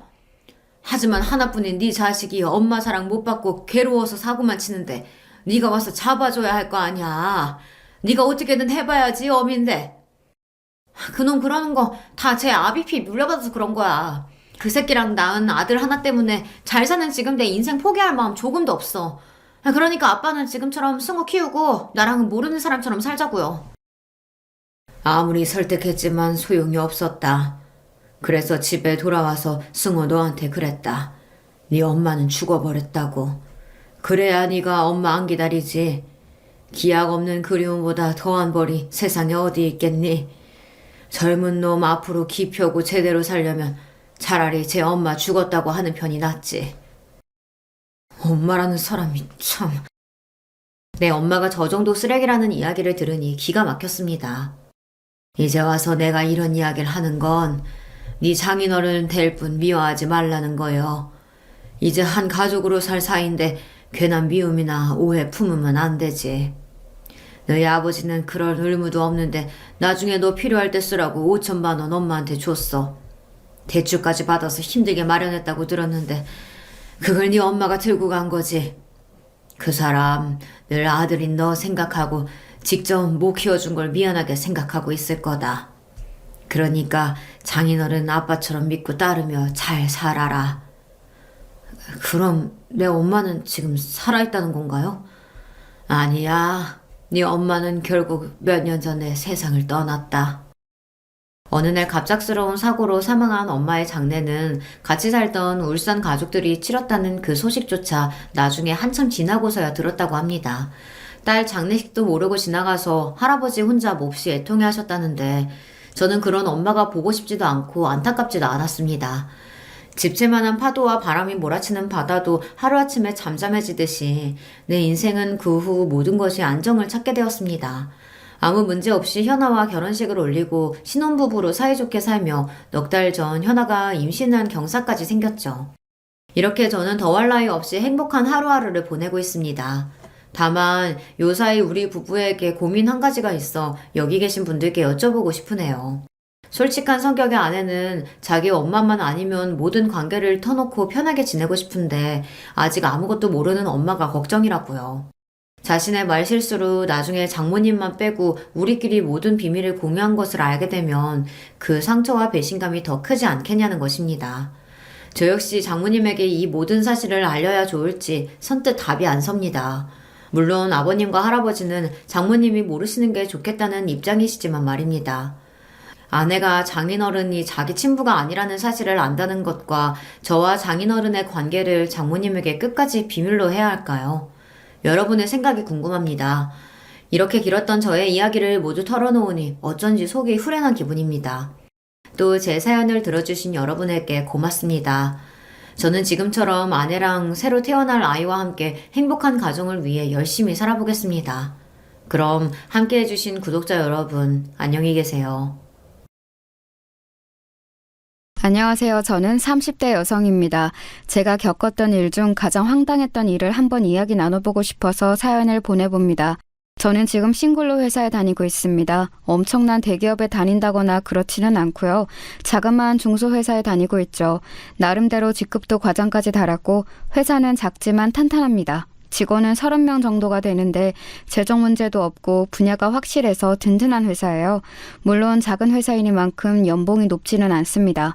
원래 제가 이 나이까지 미혼으로 남아있을 생각은 아니었어요. 물론 지금 30대까지 처녀인 게 흠이 되는 세상은 아니지만 저 개인적으로는 일찍 결혼해서 아기도 한 두셋 낳고 빨리 키운 후에 남편과 둘의 즐거운 노후를 누리자 이런 게 인생 계획이었거든요. 자식들 잘 기르고 싶은 목표도 있었고요. 그래서 대학 졸업 후에 가능한 빨리 결혼을 하려고 했습니다. 거의 취업과 동시에 결혼하려고 작정하고 예비신랑하고 약혼까지 했었죠. 약혼이라고 해서 뭐 거창하게 약혼식 같은 걸 했던 건 아니고요. 예비신랑이 저한테 먼저 반지 하나를 주고 우리 꼭 결혼하자 이런 식으로 약속했었거든요. 예비신랑 이야기를 먼저 해드려야겠네요. 저 대학 시절에 만난 사람이었는데 대학 동기였습니다. 저한테 약혼하자고 할 때는 군대에서 갓 전역한 시기였지요. 아무래도 여자하고 남자는 군대 때문에 졸업식이 차이가 있으니까요. 참 성실하고 착하고 숫기 없는 사람이었습니다. 적어도 제가 당하기 전까지는 저 자신을 그렇게 생각하고 참 사랑하던 남자였어요. 처음 대학에 입학했을 때 동기끼리 MT도 가고 하잖아요. 그때 먼저 친구로 친해졌습니다. 당시 저하고 남자친구, 그러니까 예비신랑은 같은 과여서 먼저 친해졌고요. 서로 썸을 타면서 같은 동아리에 들었는데 거기에서 만난 같은 학번 친구가 있었습니다. 그런데 그 친구가 의대였어요. 아주 예쁘기도 하고 의대라서 뭔가 같은 학교 내에서도 넘사벽이라는 이미지가 있었죠. 아무래도 의대하고 다른 과는 같은 학교라고 해서 입결이 비슷한 수준이라고 할 수가 없잖아요. 공부하는 수준 차이가 엄청나게 났으니까요. 그래서 셋이 같이 다니면서 친해졌는데 남자친구는 항상 제 친구가 너무 부담스럽다고 제 옆에 숨투시해서 다녔어요. 제 친구는 의대에 다니는 것도 그렇고 얼굴도 수수하니 예쁘장한 편이었거든요. 집안은 뭐 그렇게 잘 사는 편은 아니라는데 그래서 좀 힘들어하기는 했어요. 의대에는 잘 사는 학생들도 많고 애초에 부모님도 의사인 경우가 많아서 그 친구가 아무래도 힘든 모양이더라고요. 그래서 동아리 나와서 타과생들과 어울리면서 위로를 좀 받는 것 같았어요. 저는 그 친구가 안쓰러워서 잘해주려고 노력을 참 많이 했었죠.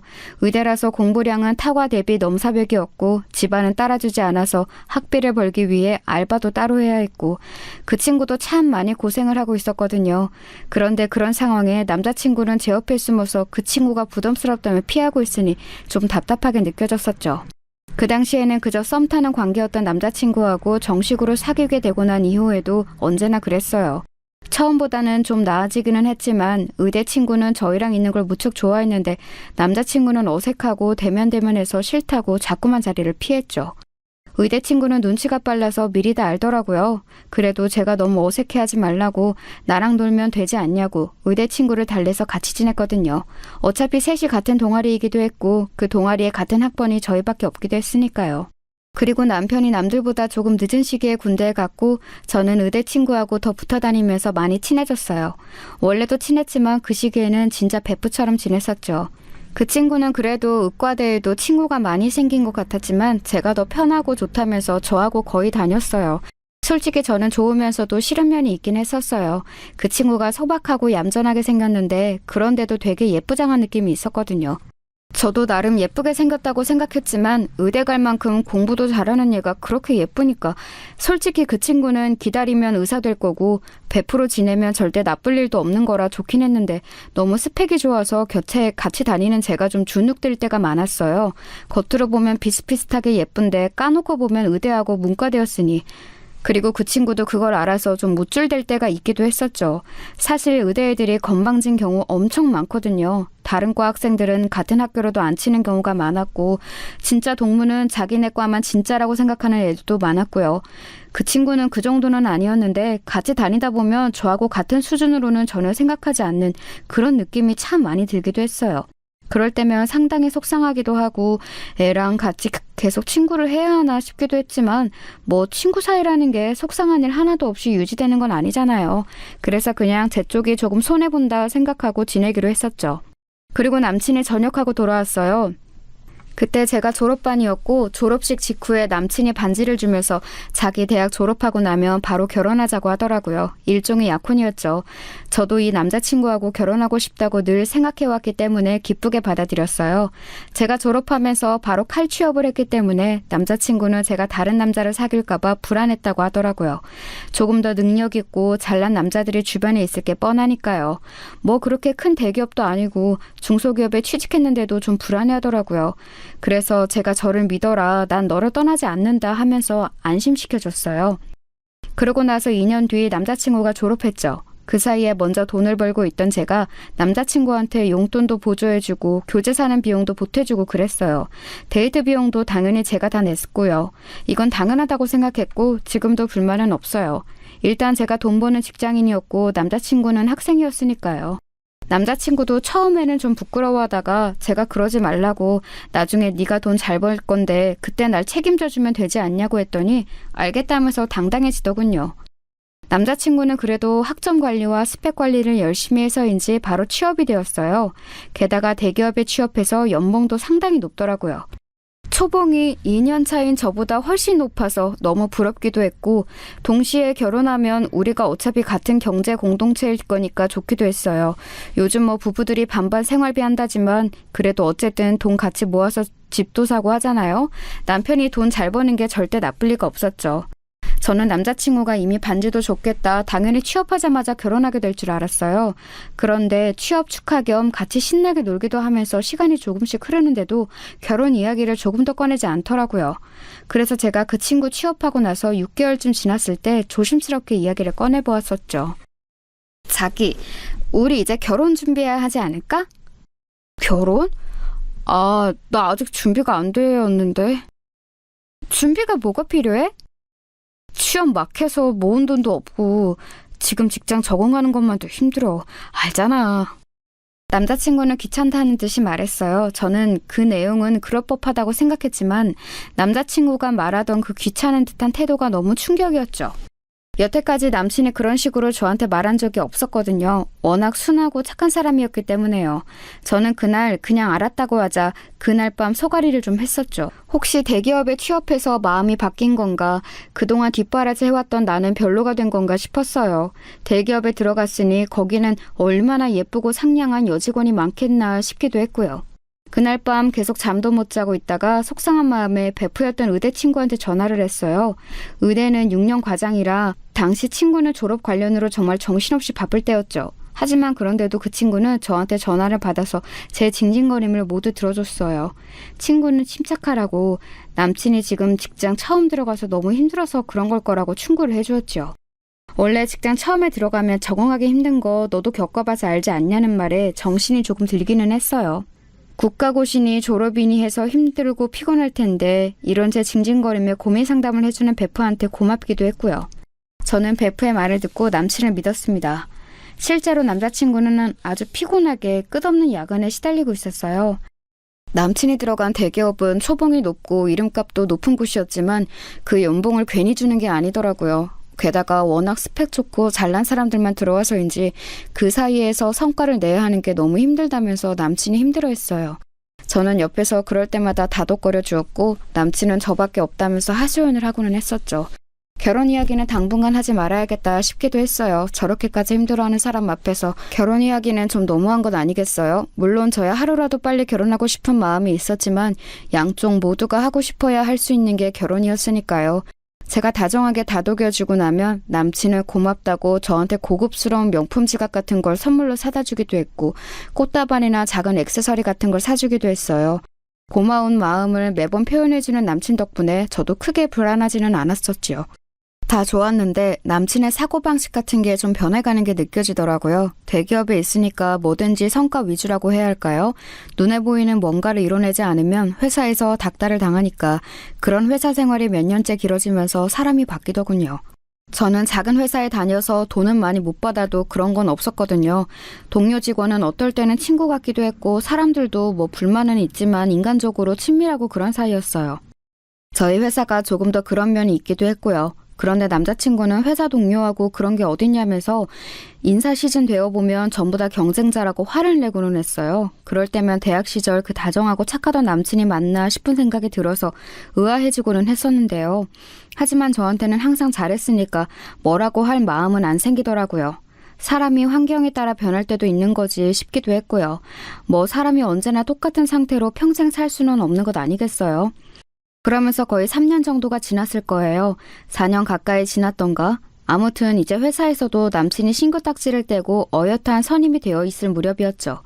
이제는 정말로 결혼해야 하는 게 아닐까 하는 시기였어요. 제가 30 직전인 나이라서 더 늦어지면 아이를 낳을 때 고생할 것 같기도 했고 무엇보다 결혼을 30 넘어서 하고 싶지는 않았거든요. 웨딩드레스 입은 신부가 20대인 것과 30대인 건 분명히 다르다고 생각해서요. 그래서 제 생일날 저는 케이크와 꽃다발, 선물을 준비해서 남자친구와 같이 앉아있다가 미리 준비해두었던 반지를 꺼냈어요.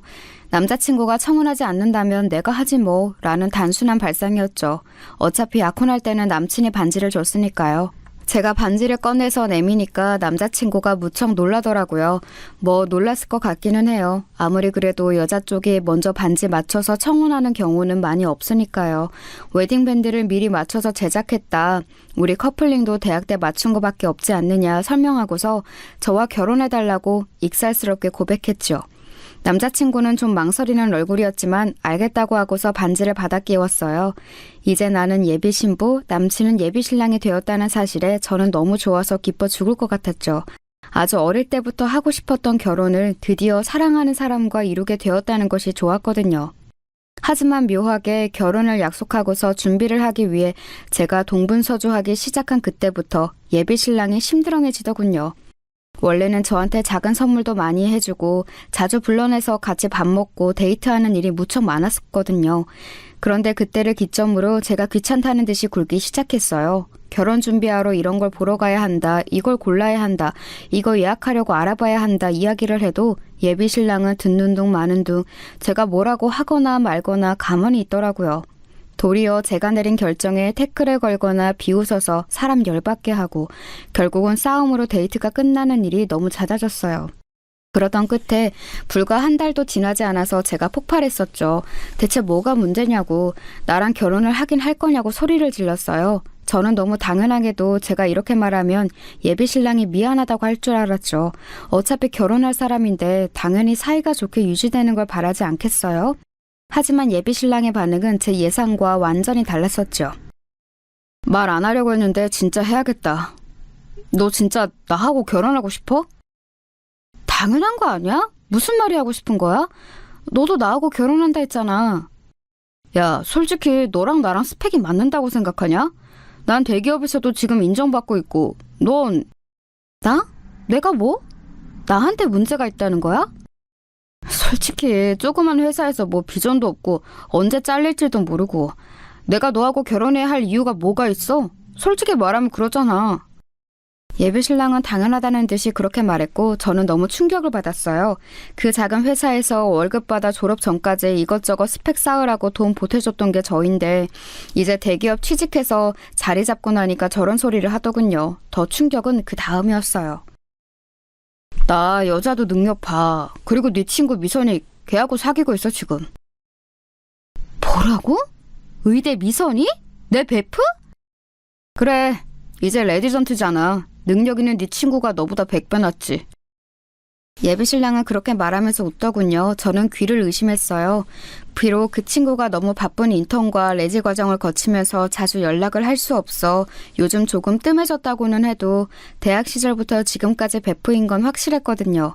대학 시절에 남친은 도리어 그 친구가 부담스럽다면서 자리를 피했었는데 지금 와서 사귄다고 하니까 믿을 도리가 없었어요. 제가 믿지 못하겠다면서 소리를 지르고 그 자리에서 친구한테 전화를 했는데 전화를 받은 친구는 말없이 있다가 그래, 나 네 예비 신랑이랑 사귀고 있어 라고 말하고서는 끊어버리더라고요. 정말 세상이 무너지는 것 같았어요. 제가 울고 있는데도 예비 신랑은 저를 돌아보지도 않고 나가버리더군요. 순식간에 베프와 예비 신랑을 모두 잃게 된 처지에 정신이 나갈 것 같았어요. 아예 상상도 하지 못했던 순간이었거든요. 베프하고 다시 연락이 되지 않는 기간이 길어지고 있었지만 그건 걔가 너무 바빠서였고 예비 신랑하고 결혼 준비가 어느 정도 되고 나면 연락을 할 생각이었어요. 하지만 그 사이에 예비 신랑은 그 친구하고 바람이 나 있었던 거였죠. 대체 언제부터였는지는 잘 모르겠어요. 지금까지도요. 의대 친구는 이미 학부 시절부터 너무 바빴고 남자친구가 가끔 있기는 했지만 시간이 없어서 연애를 못한다고 할 정도였거든요. 게다가 그 남친들도 전부 의대생이거나 아주 잘 사는 집 아들들이라서 뭔가 스펙을 중시한다는 느낌이었고요. 제 예비 신랑은 물론 대기업에 다니기는 했지만 사실 의사하고 붙이면 균형이 맞지는 않는 수준이잖아요. 베프가 항상 그랬거든요. 의사들은 평범한 직장인 사람하고 결혼할 거면 그 집안이 엄청 잘 사는지 본다고요. 최소한 나중에 개인병원 개원은 해줄 정도가 되어야 결혼하는 게 수지가 맞는다고 했어요. 하지만 제가 알기로 예비 신랑의 집안은 절대 그 정도 아니었고요. 그냥저냥 보통 먹고 사는 평균적인 한국 가정이었어요. 도리어 좀 가부장적이고 답답한 가풍이라는 것 정도는 알고 있었지만 예비 신랑을 사랑했기 때문에 제가 참고 결혼하려던 예비 시댁이었거든요. 제가 의사 친구한테 전화를 걸어서 뭔가 물어보려고 하거나 화를 내려고 했지만 잠깐 받아서 비우고 끊어버리는 게 너무 속이 상했어요. 차단도 안 하고 계속 받기는 받는데 도리어 그게 저를 우습게 보는 것 같아서 너무 싫었어요. 나중에는 네가 이런 식으로 구질거리니까 네 예비 신랑이 나랑 바람난 거야 이런 식으로 말을 하더라고요. 예비 신랑도 제가 전화를 하니까 문자로만 귀찮게 하지 말고 이제 포기해. 난 네 친구하고 결혼할 거야 라고 왔어요. 그러고서는 차단해버리더군요. 너무 억울하고 화가 나서 저는 대학 단톡방 동기들한테 하소연을 했어요. 사정을 털어놓자 동기들은 당연히 경악하면서 제대로 말도 잇지 못했었죠. 그 친구들도 당연히 연줄이 있어서 그 의대 친구와 전 예비 신랑 쪽하고 겹치는 지인들이 있었어요. 솔직히 제가 이런 식으로 당한다면 최소한 대학 내 인맥 사이에서 언플이라도 잘 해놔야겠다는 생각이 들어서 한번 당해봐라는 심정으로 전부 다 풀어버렸죠. 아마 이성이 있었으면 그렇게 내밀한 이야기는 단톡방에다 안 했을 것 같은데 그때는 이거고 저거고 없이 머리가 돌아버려서 그냥 맛 좀 봐라 하고서는 다 이야기를 해버렸어요. 친구들은 다 같이 붕괴해졌고 혹시라도 그 둘 결혼이라도 하게 되면 자기들이 단체로 하얀 원피스를 입고 가주겠다고도 해주었어요. 그래도 동기들이 같이 화를 내주어서 그것만으로도 마음의 위로가 많이 되더라고요. 제가 억울하다는 사실을 아는 사람이 있다는 사실 하나만도 좋았어요. 그런데 단톡방에 있던 친구 한 명이 뭔가 이상하다면서 말을 꺼냈어요. 야, 그런데 그러고 보니까 미선이 걔 레지치고 꽤 논다던데? 그게 무슨 말이야? 원래 의사 그 연차 때는 정신없잖아. 근데 남자를 그렇게 만나고 다닌다고 하더라고. 한 번에 뭐 셋도 만나고 그랬대. 완전 문어다리였다고. 뭐? 걔 원래 엄청 얌전하지 않았어? 아우 야, 그건 네가 그냥 걔랑 친해서 좋게 봐준 거고 학부 때부터 유명했어. 걔 하도 남자 찔러보고 다녀서 의대에서 왕따 된 거잖아. 그래서 의대 안에서 못 놀고 타과 애들 사이에서 동아리 활동했는데 너가 친하게 지내준 거고. 저는 정말 여태까지 전혀 모르던 일이었어요. 친구들은 다 알았지만 그래도 걔하고 베프인 저를 생각해서 앞에서 기분 상할 만한 말은 꺼내지 않고 싶었다고 하더라고요. 의대에서 왕따당하고 그 대응으로 저를 이용해 먹었다는 거였으니 친구들이 말하길 꺼려한 것도 이해는 가죠. 그리고 걔 대학 졸업하고 나서가 더 했대. 인턴 때야 진짜 잠도 못 자니까 잠깐 뜸했다지만 최소한 항상 한둘 이상은 남자 만나고 다녔다더라. 그중 하나가 너 예비신랑 아니었을까? 그 새끼 이제 예비신랑이라고도 하지마. 그냥 전남친. 아 진짜 싫다. 그래 결혼 약속했던 사실 자체도 잊어버려. 와 진짜 둘 다 너무 나쁘다. 그 의대 친구하고 공통 지인이 있는 친구들이 합세해서 이야기를 더 자세히 들어보니 정말 가관으로 놀고 다니는 모양이더라고요. 자기는 스펙업을 하려고 어학원에 다닌다, 뭐 취미생활로 라틴 댄스를 배운다, 소모임에 나간다 어쩌고 하면서 나가는 모임마다 남자를 꼬시고 다녔다고 해요. 너무 많이 만나고 다녀서 그만큼 이래저래 트러블도 많았는데 병원으로 찾아와서 머리채를 잡은 여자도 있었더라고요. 저처럼 결혼 약속 단계에서 엎어진 커플도 있었지만 아예 결혼식을 올린 남자하고 바람이 나서 파혼된 곳도 있었고요.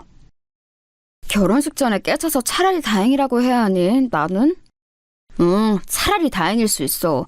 네 남친은 걔한테 얼마나 쉬운 먹잇감이었겠니? 근데 그동안 안 건드린 건 그만큼 마음에 드는 구석이 없어서였을 텐데 혹시 뭐 반지 줬다 이런 말 했어 걔한테? 이상하게 주인 있는 남자를 더 꼬시는 것 같더라. 아 맞네. 이야기했어. 베프였으니 이런저런 이야기를 정말 많이 하는 편이었죠. 남친 군대 전역 직후에 저한테 반지 주면서 결혼 약속했던 것도 당연히 이야기했었고 남친이 취업하고 나서 결혼 생각한다는 사실도 이야기했고요. 아마도 그 사이 언제쯤에 의사 친구가 남친을 꼬시려고 마음을 먹었을 거고 실행이 옮겨서 둘이 만나기 시작했을 거고요. 야 걱정 마. 걔 남자 하나둘 아니라서 네 전남친 아마 골탕 먹을 거다. 내가 장담해. 친구가 단호하게 이야기를 해주어서 저는 마음이 조금 풀렸어요. 솔직히 저는 병원까지 찾아가서 머리채 잡을 용기도 없었고 그냥 속 타고 화만 나는 상황이었거든요. 하지만 어찌되었든 그 둘이 잘 안 될 거라는 확신에 찬 말을 들으니까 조금 속이 나아졌죠. 동기들한테 털어놓고 실컷 언플을 해놓고 나서도 분이 풀리지를 않았어요. 하지만 제가 사실상 할 수 있는 일은 그 이상이 없었지요. 제가 그전 남친하고 법적으로 혼인관계였던 것도 아니고 아무리 결혼 약속을 했다고는 해도 남들이 보기에는 그저 사귀는 사이였을 뿐이니 다른 여자로 갈아탔다고 해도 그걸 가지고 법적 처벌이니 뭐니 할 수는 없잖아요. 그래서 여전히 화가 난 채로 저는 다시는 결혼 같은 거 할 생각 하지도 않겠다고 생각하면서 그냥 일에만 몰두했어요. 하지만 아무리 신경을 끄려고 해도 공통 지인들이 있기에 소식은 들려왔어요. 어느 날 갑자기 동기 단톡방에 불이 나다시피 엄청나게 메시지가 쌓여있길래 들어가 봤어요. 그랬더니 난리가 났더라고요. 뭔 일인데 이렇게 난리야?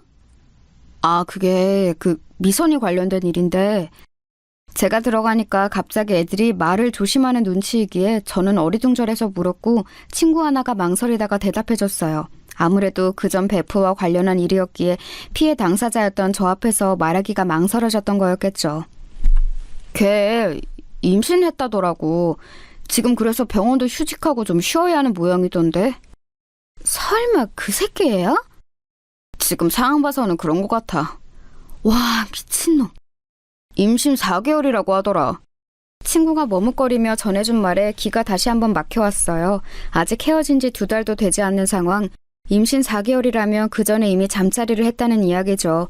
아니, 약혼녀 친구하고 바람난 놈이니 당연히 잠자리야 했겠는데 그걸 현실적인 증거로 눈앞에 접한다는 건 또 다른 문제였어요. 속이 뒤집히려고 했죠. 그래서 지금 결혼하려고 준비한다나 봐. 그 새끼 스펙 따지고 조건 엄청 따지는 놈인데 걔랑 결혼하려고 임신 공격한 거 아니야? 일부러?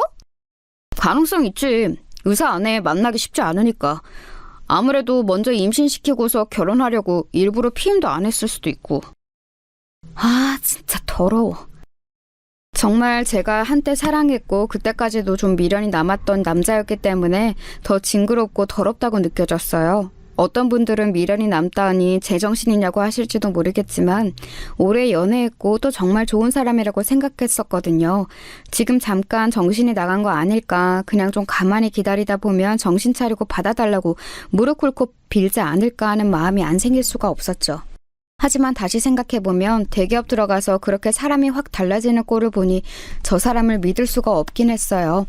지금까지 저한테 보여줬던 모습 중에 진짜인 게 없을지도 모른다는 느낌까지도 들었으니까요. 남자들 다 똑같아. 여자 진짜 욕심나서 결혼하고 싶으면 얼마든지 임신 공격하고도 남지. 아, 진짜 더럽다. 너 그냥 걔 물렸다 치고 잊어버려. 내가 더 좋은 사람 소개시켜줄게. 단톡방 친구들은 하나같이 제가 더 아까웠다면서 위로를 해주었어요. 마음은 정말 고마웠지만 크게 위로는 되지 않았었죠. 누가 보아도 제가 스펙도 모자라고 못나서 차인 게 뻔했으니까요. 그 의사 친구는 의대 나와 의사 생활을 하면서 외모도 점점 더 예뻐졌거든요. 아무래도 돈 잘 벌고 자기 자신한테 투자도 많이 하고 다 하다 보니까요. 저는 남자친구 뒷바라지 하느라 저한테 돈을 잘 쓰지도 못했고 애초에 벌이도 좋지 못했으니 점점 더 차이가 나는 게 너무 당연했어요. 솔직히 진짜 비참하더라고요. 예쁜 의사 친구, 심지어 대학 시절 베프였던 애하고 결혼 약속했던 예비신랑하고 바람이 나다니. 심지어 그 의사 친구가 꼬신 것도 아니고 노골적으로 예비신랑이 아예 임신 공격을 한 게 분명해 보여서 더 화가 났어요. 게다가 학교 동기 단톡방에서 전부 다 이 사실을 알아버려서 제가 낯을 들 수가 없더라고요. 애초에 거기다가 말한 건 제가 하기는 했지만 정신이 좀 들고 나니 한편으로는 너무 부끄럽고요. 서로 겹치는 지인들도 많고 타과생들도 끼어있는 단톡방이어서 이야기가 어디까지 퍼져나갔을지 알 수가 없었어요. 저는 이제 아예 관심을 끊고 있으려고 했지만 그게 마음처럼 되나요? 게다가 단톡방 친구들은 제 눈치를 보면서도 걔네들 소식이 들려오면 계속 이야기를 해주었어요. 친구들 입장에서야 제가 관심이 있을 거라고 짐작해서 이야기를 해주는 거였고 사실 저도 그 나쁜 것들 사정이 어떻게 굴러가나 궁금은 했거든요. 그런데 그 의사 친구하고 전 남친하고 결혼 준비도 만만치 않은 모양이더라고요. 야, 그게 쉽겠냐? 딸 의사 만든 집안에서 기껏해야 대기업 따위 다니는 사위가 말이 되겠냐고. 하긴 의사 입장에선 그렇겠지? 병원 개원이라도 시켜줄 수 있으면 모르는데 그것도 아니잖아. 그 새끼 아주 예비 처가에 무릎 꿇고 빌려다니는 모양이더라. 그렇게까지 비참하게 굴면서 결혼해서 대체 뭐 하려고 저러나 몰라. 그 새끼는 그냥 결혼 자체가 목적일걸? 뭐든지 지 목표가 있으면 당연히 해야 한다고 생각하는 새끼라서. 그 새끼는 의사 마누라라는 일종의 트로피를 들어올리고 싶은 거였죠. 제가 그 인간 심리를 좀 알 것 같았거든요. 그리고 돈도 잘 버니 자기가 나중에 잘리더라도 괜찮을 거라는 계산도 있었을 거고요. 대기업 직원이라고는 하지만 의사하고 결혼하는 사람이 몇이나 있겠어요? 동료 직원들 사이에서도 어깨에 힘들어가서 뻐길 수 있겠죠. 중소기업 다니는 저 같은 신부감하고 비교나 되겠어요? 결국 들려오는 소문에 미혼적이던 의사 친구가 결국 부모님한테 같이 고개를 숙여서 결혼 허락을 받아냈다고 하더라고요. 그 친구 부모님이 거의 뒷목 잡고 넘어가셨다고는 하는데 뭐 어쩌겠어요. 딸을 그 모양으로 길러놓은 것을. 나름대로 베프였던 친구 예비신랑을 그런 식으로 훔쳐가 놓고서 자기는 다른 멋진 남자하고 결혼할 생각은 아니었겠죠. 솔직히 제가 그 친구한테 찾아가서 생난리를 칠까 고민한 적도 있었어요. 처음에 예비신랑이 저를 차고 나서 거의 일주일은 잠을 아예 못 자고 날밤을 새웠거든요. 어떤 때는 예비신랑보다 의사친구가 더 밉고 머리채라도 잡고 시원하게 한번 흔들어버리면 마음이 좀 풀릴 것 같았는데 제 성격에 그게 될 수도 없었고 그랬다가 고소라도 당하면 제가 더 봉변을 당할 수도 있을 것 같아서 안 했어요. 임신했다는 걸 알고 나니까 만약 제가 찾아가서 난리를 쳤다가 잘못해서 유산이라도 했으면 정말 큰일이었겠구나 싶어서 차라리 안심은 되더라고요. 그리고 얼마 지나지 않아서 걔네들이 결혼식을 했다는 이야기가 들려왔어요. 속도 위반으로 결혼하는 거라 떳떳하지는 못했는지 그리 크지 않게 치렀다고 하더군요. 제 친구들은 사정을 알고 있으니 거의 가지 않았고 한 친구는 축의금 1,800원을 봉투에 담아내면서 잘해봐라 친구 예비신랑 빼진 혼전 임신녀라고 쓴 메모를 넣고 왔다고 해요. 괜한 짓을 했다고 타박하긴 했지만 솔직히 속은 조금 시원하더군요. 적어도 그 축의금 열어보면서 잠깐이라도 약은 오를 거 아니에요? 어쩔 수 없이 다녀온 공통 지인들 말을 들어보니까 신랑 쪽 부모님은 아주 좋아서 싱글벙글인데 신부 쪽 부모님은 얼굴이 거무죽죽하게 죽어서 거의 돌아가실 것 같은 표정이셨다고 하더라고요. 의사 딸이 혼전 임신으로 택도 없는 신랑감을 데려왔으니 어쩔 도리가 없는 거였겠죠. 그러고 나서는 친구들이 하나같이 입을 다물었어요. 슬슬 걔네들 이야기를 꺼내지 않는 게 저한테 더 배려하는 거라고 생각을 했었나 봐요. 제가 그래도 평소에 행동을 잘했구나, 인덕을 쌓았구나 라고 느꼈던 게 친구들이 하나같이 저를 배려하는 게 느껴져서였죠. 얼마나 고맙던지. 그리고 친구들이 다 같이 남자를 소개시켜준다면서 여기저기 연락을 해줘서 그중 고르고 골라 몇몇을 만나러 다녀오기도 했어요. 하지만 상처가 아직 너무 큰 상태라서 잘 되기는 쉽지 않았었죠. 그러다 몇 달이 지났는데 친구들 단톡방이 뭔가 술렁술렁 하더라고요. 저한테 말은 안 하는데 뭔가 분위기가 묘해요. 그때쯤 저는 예비신랑 일을 잊으려고 일에 몰두할 때라 정확하게 무슨 일인지는 알 수 없었죠. 그런데 한 친구가 저한테 해줄 말이 있다고 따로 만날 수 있냐고 하더라고요. 그래서 저는 그러자고 하고서 친구를 퇴근 후 저녁 때 만나서 카페로 갔어요. 너 모르지? 걔네 이야기. 걔네? 아, 설마 미선이? 모르지, 나야. 진짜 대박이야. 걔 애기 낳았거든? 생각해보니까 그때쯤 걔가 애기 낳을 때가 되긴 했더라고요. 근데 걔가 애기를 낳건 말건 제가 무슨 상관인가요? 어차피 저랑은 그 전 남친도 전 베프도 완전히 끝난 인연인걸요. 별로 그 이야기는 듣고 싶지 않았던 제가 그냥 말없이 고개를 끄덕이니까 그 친구가 주변을 둘러보고 조심스럽게 목소리를 낮춰서 말해주었어요. 근데 흑인 애가 나왔대. 진짜 미친 거 아니냐? 뭐? 저는 정말 그 순간 귀를 의심했었죠. 아니 분명히 전 남친하고 자서 임신해서 결혼한 거 아니었나? 근데 어떻게 흑인 애가 나오지? 싶었던 거예요. 너무 어이가 없어서 친구를 입을 벌리고 쳐다보고 있으려니 제가 못 믿는다고 생각했는지 친구가 다시 한번 말하더라고요. 진짜야. 그래서 병원 완전히 뒤집어졌었대. 네 전 남친 애 낳는 동안 안절부절하면서 아주 난리 버거지였다는데 애 낳고 나서 흑인인 거 보고 거의 기절했다고 하더라. 흑인? 아니 그게 가능해? 그니까 내가 그랬지. 미선이 걔 남자 진짜 엄청 만나고 다닌다고. 영어 공부한답시고 어학원도 다녔는데 거기 선생이 흑인이었다더라. 다들 그 선생하고 한참 놀고 나서 네 전 남친 꼬신 거 아니냐고 그랬어. 흑인 혼혈 나올 걸 알면서 그랬다고? 그랬겠니? 한 번에 한국인 흑인 가리지 않고 여러 만나다가 임신하니까 누군지 알 수는 없고 그래서 그냥 만만한 놈 하나 잡아서 결혼한 거겠지. 책임지게 만들려고. 네 전 남친 다른 남자 애 나와도 별말 못하게 생기긴 했더라. 아하, 그제야 이해가 가더군요. 이 사람 저 사람 다 만나고 자고 다니다가 임신했는데 지우기도 애매한 시기라 그냥 적당한 인간 하나 잡아서 말 못하게 하려고 결혼했던 거였어요. 거기에 제 전 예비신랑이 걸린 거였고요. 솔직히 고소하더라고요. 제 전 예비신랑은 베프 남친하고 바람나는 여자가 정상적인 도덕관념일 걸 기대하고 사귀었을까요? 좀 웃기는 일이죠. 남의 일이라고 생각하고 있었지만 일이 이렇게 돌아가니까 관심을 안 가질 수가 없더군요. 저는 계속해서 공통 지인들과 친구들한테 이야기를 해달라고 해서 들었어요. 대체 얼마나 난리가 났나 궁금해서 살 수가 없었거든요. 흑인에 나오고 나서 전 남친은 뻣뻣하게 굳어서 꼼짝도 못하고 있었다고 하더군요.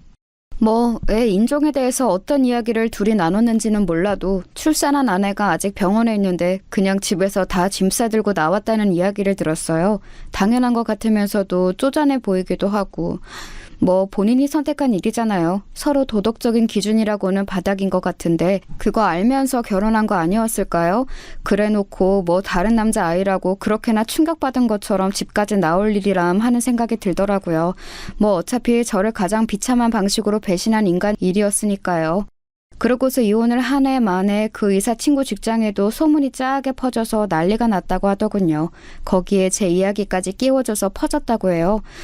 누가 봐도 엄청난 일이긴 하잖아요. 대학 시절부터의 오랜 베프 예비신랑하고 바람나서 결혼까지 했는데 혼전 임신이라고 해서 낳은 애가 흑인 아이.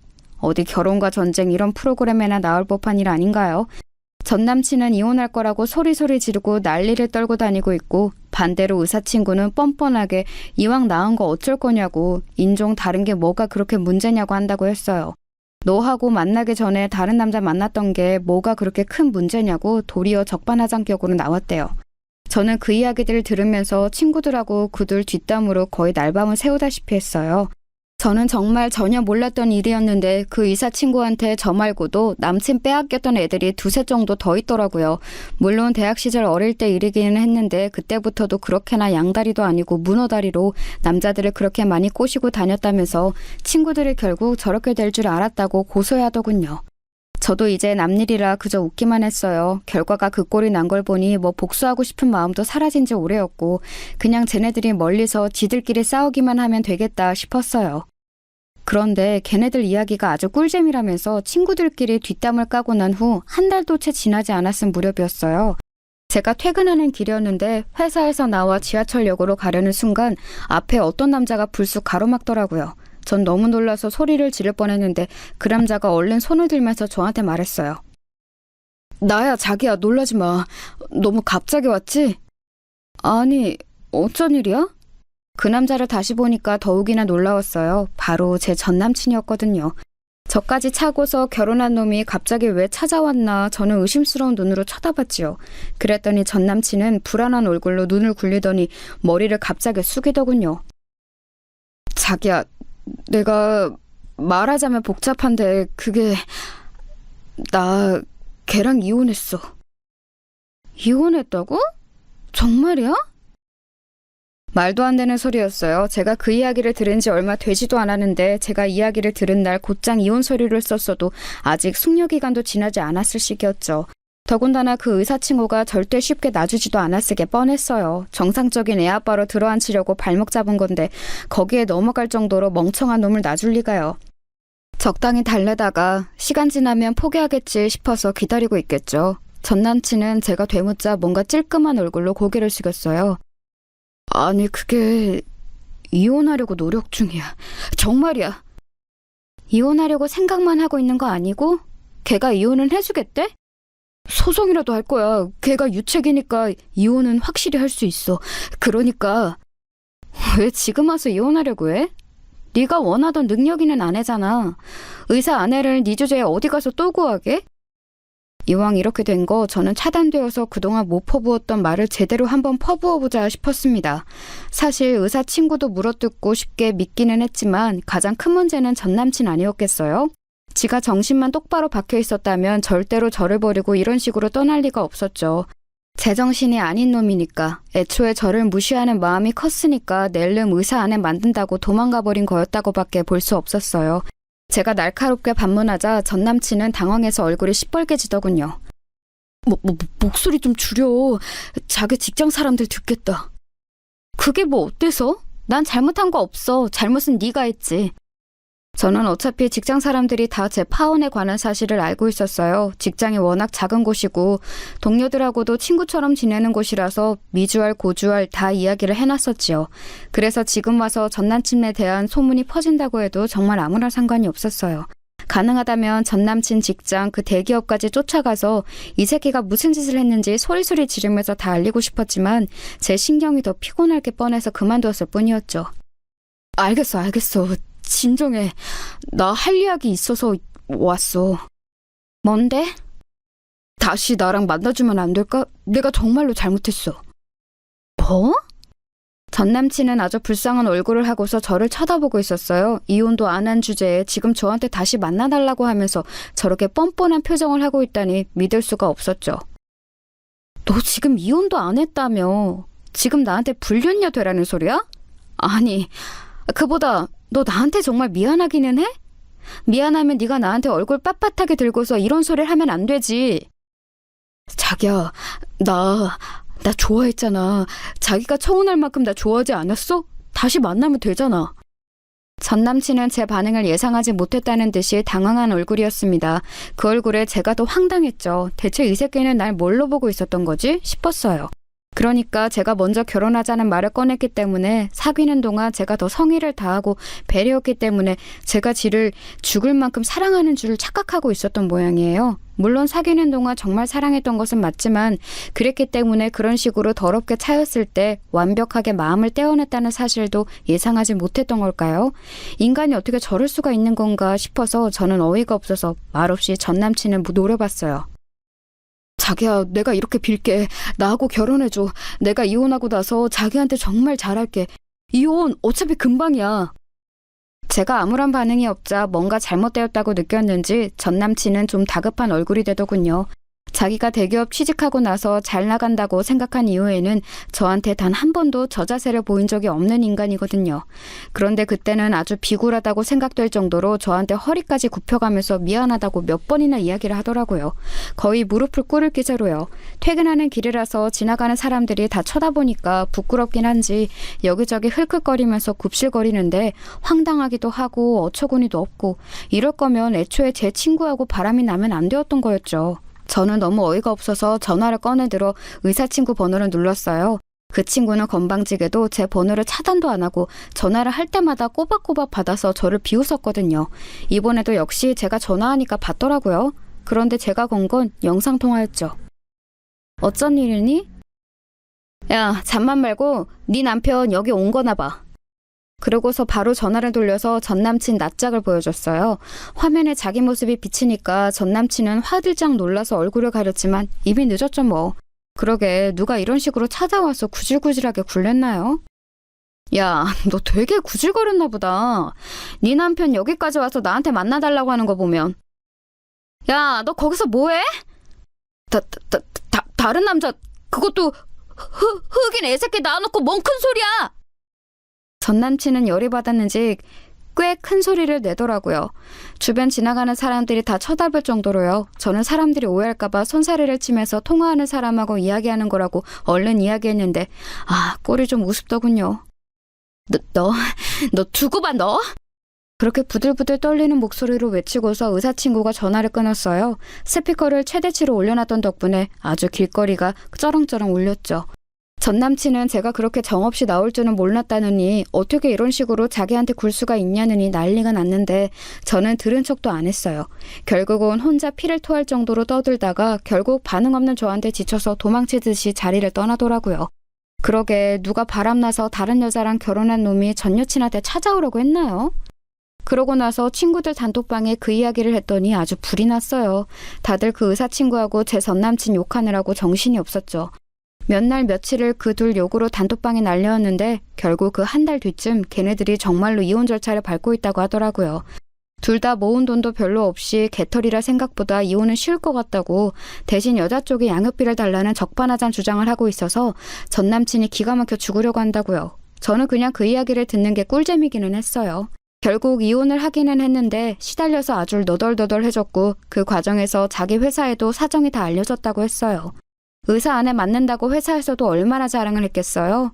근데 뭐 흑인 애 낳은 아내라는 게 알려졌으니 다 망했죠. 저는 그냥 피해자일 뿐이지만 그래도 그런 일이 생겨 그 인간 됨됨이도 알게 되고 결혼도 안 해서 참 다행이라고 생각이 들더라고요. 모든 일이 나쁜 면만 있지는 않은 것 같아요.